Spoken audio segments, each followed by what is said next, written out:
Hello viewers, আসসালামু আলাইকুম, welcome back to my channel. আজকে আমি আপনাদেরকে গণিতের একটা ধাঁধা সম্পর্কে বলবো। প্রথমে আপনারা 1 থেকে 9 এর মধ্যে যে কোনো একটা সংখ্যা চিন্তা করে নেন। সেই সংখ্যাটা যেটা চিন্তা করছেন সেটাকে 2 দিয়ে গুণ দিবেন। 2 দিয়ে গুণ করার পর সেটার সাথে আরো 6 যোগ করবেন। যোগ করার পর আপনি সেটাকে 2 দিয়ে ভাগ দিবেন। 2 দিয়ে ভাগ দেওয়ার পর সেই সংখ্যাটার সাথে 3 মাইনাস করবেন। মাইনাস করার পর আপনি যেই সংখ্যাটা ভাবছিলেন সেই সংখ্যাটাও মাইনাস করে দেবেন। এটা হচ্ছে সেই সংখ্যাটা যেটা আপনি ভাবছেন। 1 থেকে 9 এর মধ্যে অবশ্যই ভাববেন। তাছাড়া আপনি 100 ভাবে নিতে পারেন, সেটা কোনো ম্যাটার না। কিন্তু আপনাকে কষ্ট হবে যে আপনি কিভাবে অঙ্ক করতেছেন, করতে করতে অনেক সমস্যা হবে আপনারই।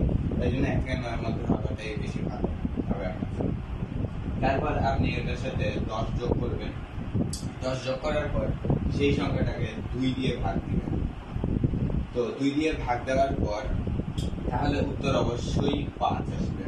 এখন আমি আপনার সাথে আবার রিপিট করতেছি। ধরেন আমি 3 ধরলাম। যদি 1 থেকে 9 এর মধ্যে আমি 3 ধরি, 3 ধরলে 2 দিয়ে গুণ দিলে 3 দুগুণা 6 হয়। 6 এর সাথে 6 যোগ করলে 6টা 12 হয়। 12কে 2 দিয়ে ভাগ করলে সেটা হয় 6। আবার 6 থেকে 3 মাইনাস করলে হয় 3।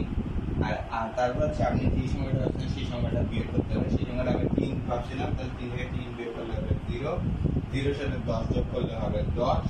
আর 10 এর সাথে যদি 2 ভাগ দিই তাহলে লাস্টে আসবে 5। আর আমার উত্তরও 5ই আসছে।